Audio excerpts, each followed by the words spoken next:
We're in Sydney and we have just had an earthquake in Australia. Professor Harry is on the line to give us more information about the natural disaster. Could you give us further information about the reasons of the earthquake, Professor? As you know, there have been several natural disasters like hurricane, tornado and erosion since last year. So this has been the 7th earthquake in the last 3 years.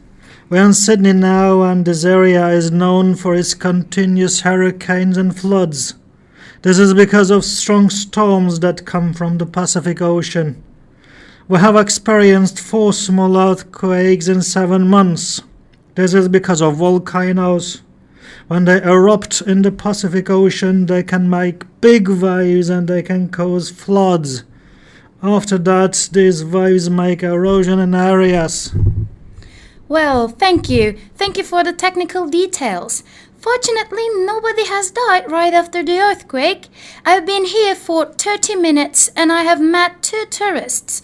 They say that they have never experienced a natural disaster before and they're scared now. So, what can people do to feel safe in this area?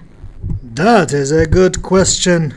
As I have told you since the beginning of our speech, there have been so many natural disasters in this area. There will be other disasters too. There are ways to be safe. Let me tell them.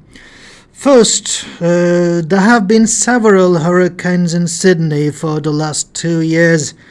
When you see the lightning, remember that hurricane is coming. You shouldn't be walking in open areas. Secondly, when an earthquake happens and when you're at home, you shouldn't walk downstairs. You should go upstairs. For the last 10 years, 13 people have died so far because of walking downstairs when the earthquake has just happened. So going downstairs is very dangerous. You will be under collapsed house. Finally, there are so many people who have never read anything about natural disasters like an earthquake. So they are shocked when a natural disaster happens because they don't know how to react. For this reason, it is useful to read texts about natural disasters. Alright, this information has been very helpful for people, especially for tourists. Thankfully, no one has died after this disaster. Again, thank you for your information, Professor Harry. You're welcome. This is the first time I have been on live broadcast. I have been so excited for the last couple of minutes. Thank you.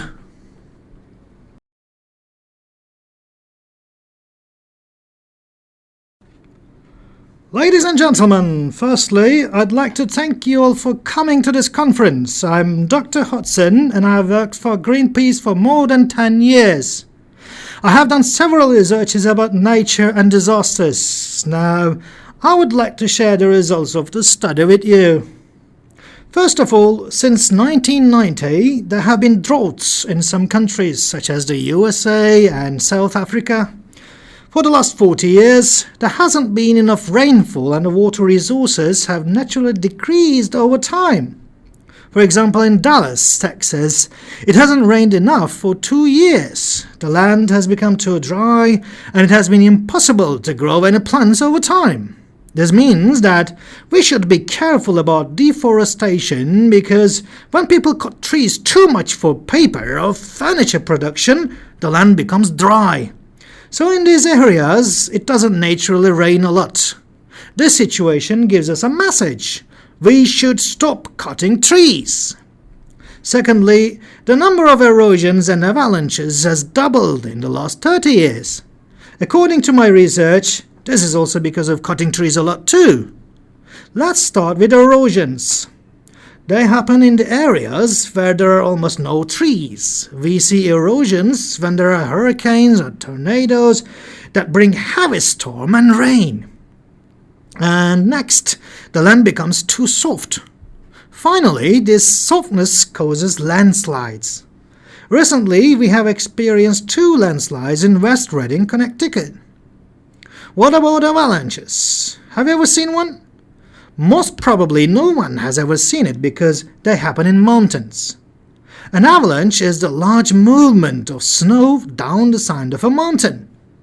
They occur when the snow becomes too loose and as it slides down. Trees stop avalanches. Avalanches have become more and more dangerous because the number of the trees has gone down and down. Finally, the number of wildfires, or in other words, forest fires, has gone up day by day since 2001. Wildfires occur by lightning and a storm or by people. We have had 2 wildfires only recently. In my opinion, wildfires are the most dangerous one. Most of you have already gone on a picnic in the forest, right? When people finish their smoking, they just throw their cigarettes away and they start forest fires. So, to sum up, the number of natural disasters has gone up day by day for 30 years. This is largely because of cutting trees. We should stop cutting trees. World is a beautiful place to live in.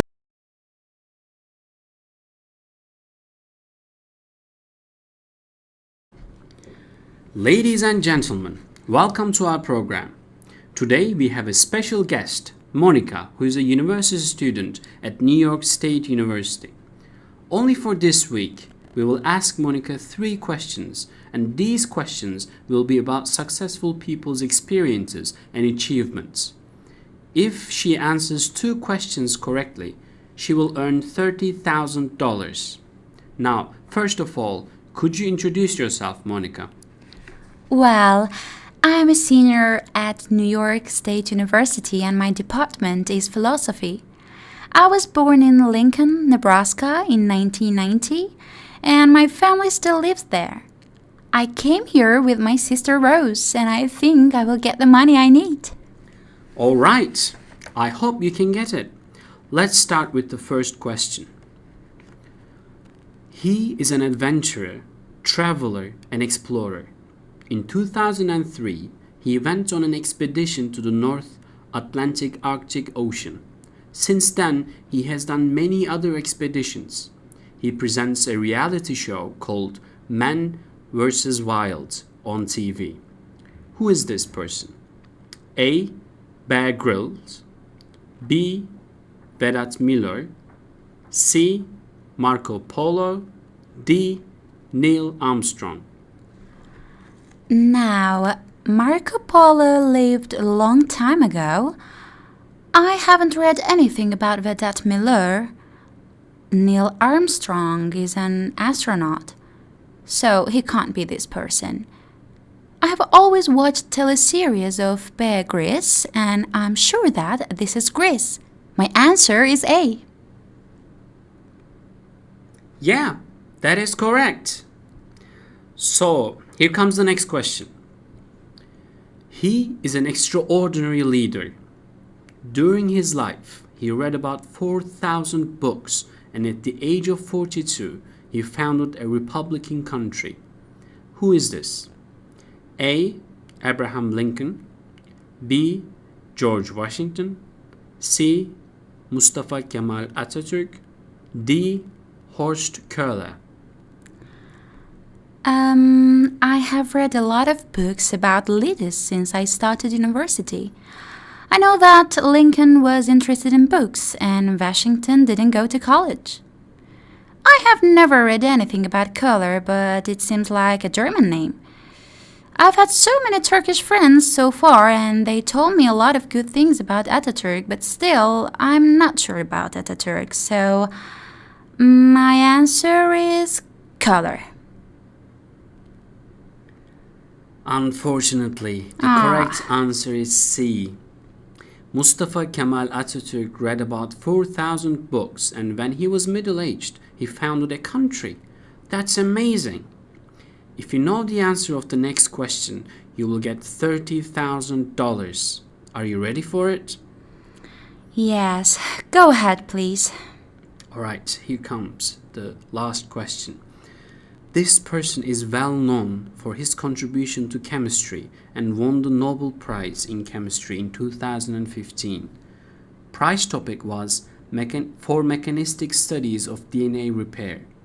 Who is this person? A. George P. Smith, B. Aziz Sancar, C.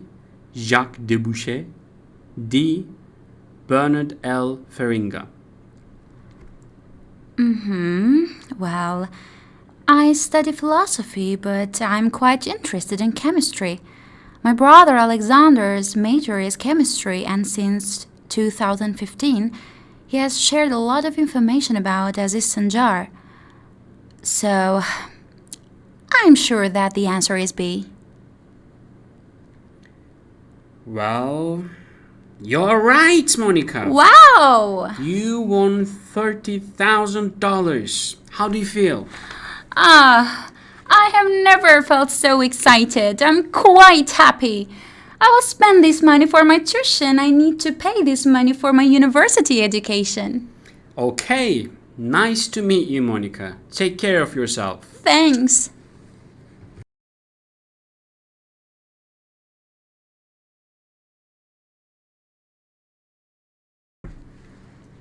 I've been a fan of Shakira since my childhood because my sister used to listen to her songs all day long with the highest volume at home.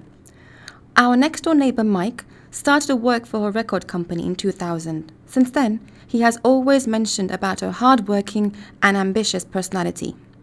He has already had dinner with her at least 3 times. He always says that the first time was the most exciting one, as they mostly talked about Mike's ambitions. There is no question that Shakira is one of the most successful stars in the world. She has had lots of great achievements besides being a pop star. She has sold over 60 million records worldwide and has won multiple awards such as the Grammys, World Music Awards, and American Music Awards. In 2006, Whenever, Wherever became the biggest selling single of the 21st century, and that song was the number 1 in music lists in nearly 55 countries. When she was 8, she started to write songs. She made her first record at the age of 13. She studied the works of Bob Dylan and Leonard Cohen to learn how to speak English. In 2001, Shakira released her first English language album. She has also given millions of dollars to charity.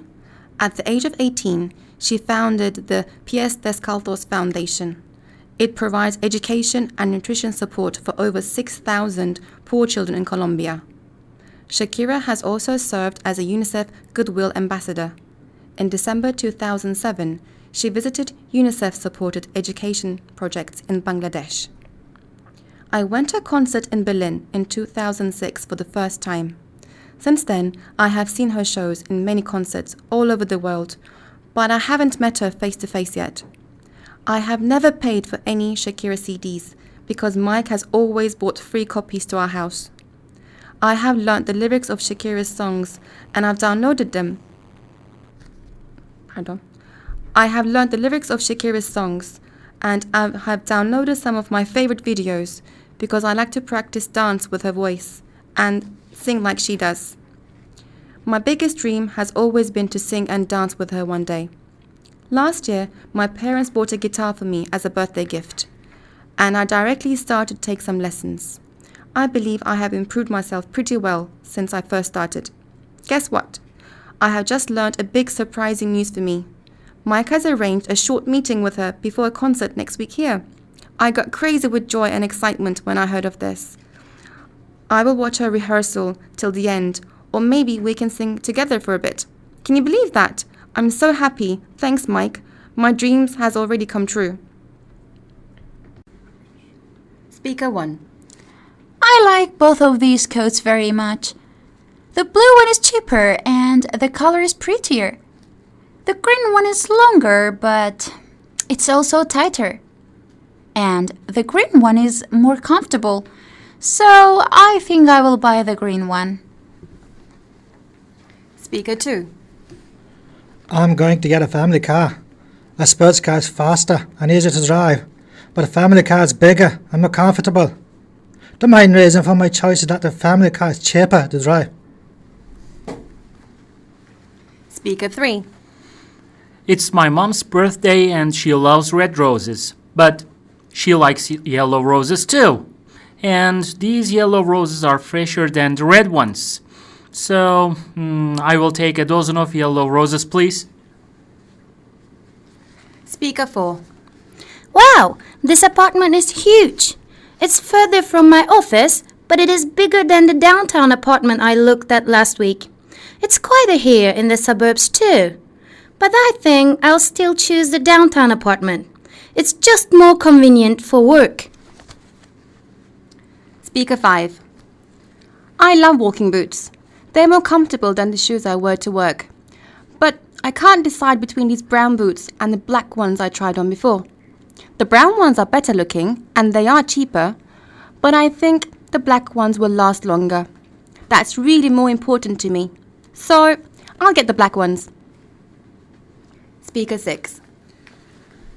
This TV is really big, but the picture is not very clear. The picture on the smaller TV is clearer. I don't really need a big TV anyway, so I'm going to buy the smaller TV. Today, we are together with fashion designer Claire Brandy, and we will have a talk about the hard work behind fashion world. So, Claire, what are your thoughts on fashion? Hi, Morris. The world of fashion never stays the same. Styles, colors, and combinations change every season, year after year. It can look glamorous and fun, but it is really hard to make a career in fashion. Many people now study fashion at college or university. They need to understand skills such as design, materials, and lots of other different subjects. But the most important thing is that they need to have lots of creative ideas. All the people at my fashion shoots studied at the best universities. They're professionals, but they're still learning all the time. I see. Which people do you work with? I work together with photographers, models, and makeup artists for my fashion shoots in magazines and online. We have the most crowded team in the city. Where did you study, Claire? I went to the Royal College of Art and learned about textile design and fashion and a little bit more about the industry from a different perspective. When you're a student, you're more scared of not finding new ideas. But when you get more experienced, you know more about the industry, you also create more. Where do you get your inspiration from for your designs? I like going to museums and I travel a lot. I've been to India, China, Thailand.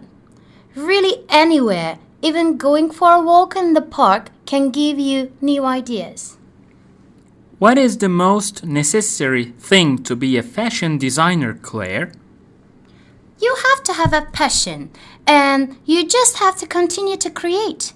I couldn't imagine myself working in an office, from 9 to 5 every day. You have to love your work. I absolutely love art and I enjoy earning my money through my work. It's fun, yeah, I really enjoy it.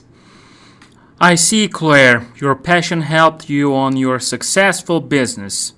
Do you think you had to go to university to learn your job? I think in any industry, I think it's important to go to university. There's no limit in learning and you can only make yourself better. So, now you are in fashion.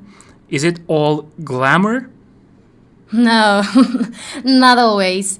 Behind the fascinating world of fashion, there is lots of stress, planning, and hard work. But with enough organization, you can always achieve your goals.